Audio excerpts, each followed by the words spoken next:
Dear Ukrainians, we continue our work on sanctions. We are preparing new sanctions, in particular against targets in Russian military production in their propaganda.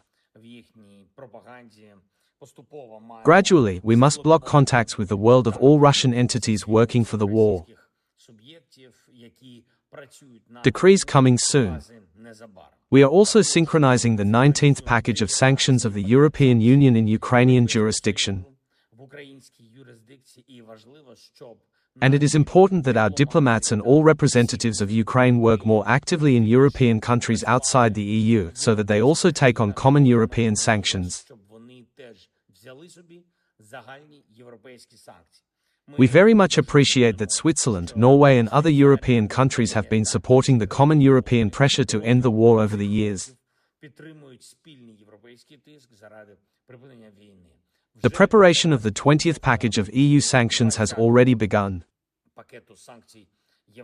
And it is not only the European Union that is taking new steps.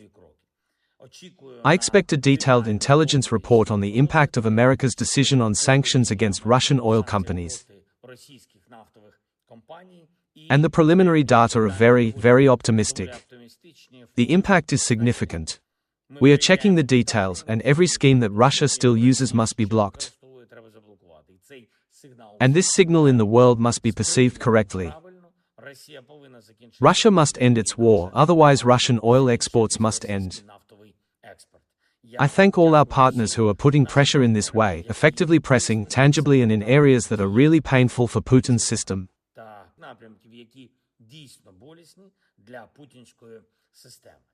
By the way, today the foreign ministers of Ukraine focused on the countries that were once destabilized by Russia, that went through wars, interventions and are still going through internal conflicts, going through difficult times.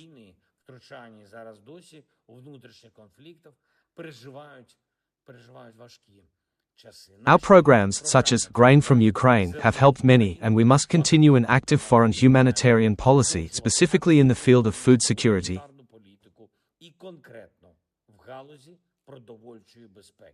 This is natural for us, for Ukraine. We are preparing appropriate measures for November. Today we talked in detail with the Prime Minister of Ukraine, with other government officials and the head of Ukryzhnytsia about the support of our railway, about the work of the company. It is the railway that gives millions of Ukrainians and our economy the necessary stability. I want to thank all our Ukrainian railway workers, all thousands of railway workers, for their work. You really work for Ukraine. I thank you very much. The company will develop a few more things. And we talked in detail today with the Commander-in-Chief and the Chief of the General Staff about the situation at the front in all directions. The most difficult thing now is in the Pokrovsk direction. There, as in previous weeks, there is the greatest intensity of hostilities. Strong concentration of Russians. The occupiers are trying to gain a foothold by all means. Every destroyed occupier there is a result for our entire state. The situation in Kupyansk remains difficult, but these days there is more control of our forces. We continue to defend our positions. Dozens of assault operations per day in the Oleksandrivka direction. I thank each of our units for their resilience. We also worked out in detail the planning of our long-range operations.